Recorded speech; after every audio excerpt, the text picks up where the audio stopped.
Hi, my name is Ellen Claire Arenga, and today I will be demonstrating to you on how we are getting our pediatric vital signs.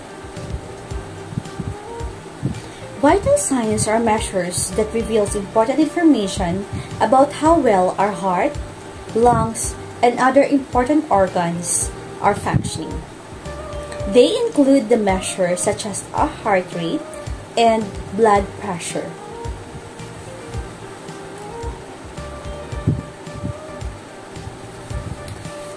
The ideal pediatric vital sign numbers are different to those of adults.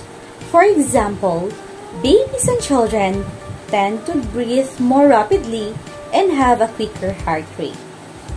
Many factors that can cause a child's vital signs to deviate from the normal. Heavy exercise can elevate the body temperature, heart rate, and breathing rate. For example, whereas tired and cold children may have a lower body temperatures and slow heart rate. This vital sign number can also vary widely from child to child. First, we will check our pediatric heart rate.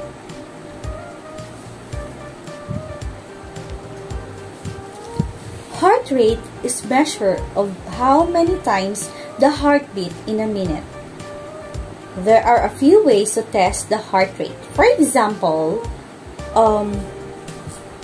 we will place a finger on the child's pulse and count the total number of beats per minute.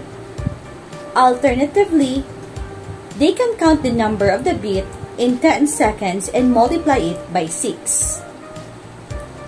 Heart rate tends to increase as a child gets older. Adolescents may have similar resting heart rate to a healthy adult. So right now we will check our pediatric heart rate using a stethoscope. Another option to check the heart rate of our children is by using the stethoscope. So we will listen to the beat of the heart, and we can locate the heart rate on the apical pulse.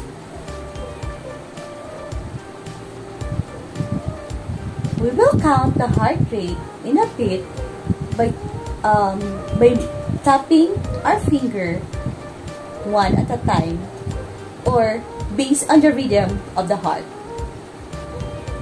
So for our pediatric patient, so usually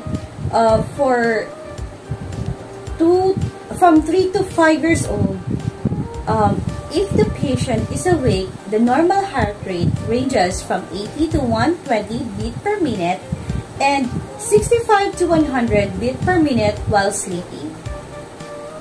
While on ages 6 to 11 years old, the beat ranges from 75 to 118 beats per minute, that is for awake, and 60 to 100 beats per minute, ages from 12 to 15 years old. So once we're done checking our child's heart rate, we will also check the blood pressure using the stethoscope and the sphygmomanometer. So in blood pressure, we are measuring it on how hard the heart is working. So it measures the amount of pressure both in the vein and arteries by the blood that the heart is pumping. So blood pressure level tend to increase with height and weight. So larger children will have slightly higher blood pressures.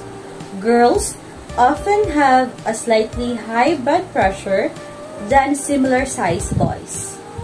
Pediatric blood pressure can also increases with ages. Very high blood pressure could a sign of a heart health issue. Less frequently, low blood pressure may have also indicated a problem. Low blood pressure can also be a sign of unusual bleeding or infection. Systolic blood pressure refers to the top number of the blood pressure measurement, and This is a way higher. Diastolic blood pressure is the bottom number. Systolic blood pressure is the reading on the beat. This is when the heart muscle contracts in order to pump the blood. And the diastolic blood pressure is the reading between beats. This is when the heart muscle relaxes. So this is how we are setting up in getting the child's blood pressure. So we will take a sphygmomanometer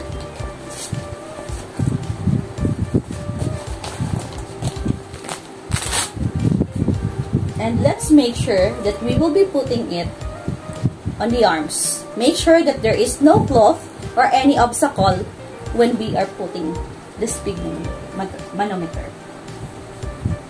And then we will wrap it on the arms.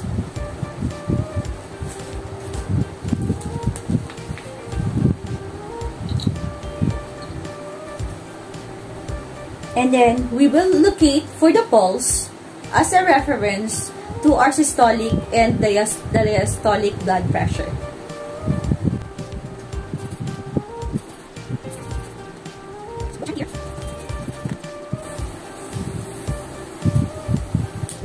So for most children, normal blood pressure measurement in millimeter in the mercury, say for example, for the ages 3 to 5 years old, the systolic normally ranges from 89 to 112, and for the diastolic, it ranges from 45 to 72. For the ages 6 to 9-year-old, 95 to 15 is the systolic, and 57 to 76 for diastolic. 102 to 120 as systolic, and 61 to 80 diastolic, that is for 10 to 11 years old. And lastly, for 12 to 15 years old, the systolic ranges from 110 to 130, and diastolic is 64 to 83. So now we're done checking the heart rate and the blood pressure. Right now, it's time for us to check the breathing rate. The rate at which a child breathes indicates how hard their body is working to inhale oxygen. Very rapid breathing may mean that a child is having trouble getting enough oxygen. Very slow breathing might indicate a neurological problem such as a head injury. Doctors measure breathing rate in breaths per minute. To measure a breath, look at the signs that a child has exhaled, such as air coming out of the nose. Count the total number of breaths per minute by monitoring the breathing of for a minute, or by counting the number of breaths in 10 seconds and multiply it by 6. So the normal breathing per minute from age 3 to 6 years old, that should be 22 to 34. And for 6 to 12 years old, 18 to 30 breaths per minute. And 12 to 18 years old, that should be 12 to 16. So overall, knowing the ideal pediatric vital sign numbers can help parents and caregivers assess the child's health. Unusual vital signs may provide early evidence that an apparently minor health problem is serious. Try not to panic when noticing that one of your children's vital signs are abnormal. In most cases, there is only a problem if there are also other symptoms of illness. Only healthcare professional can determine whether or not abnormal vital sign point to a serious medical problem. If they recommend treatment, do not delay, since prompt treatment can be save life and prevent minor issues from becoming more serious.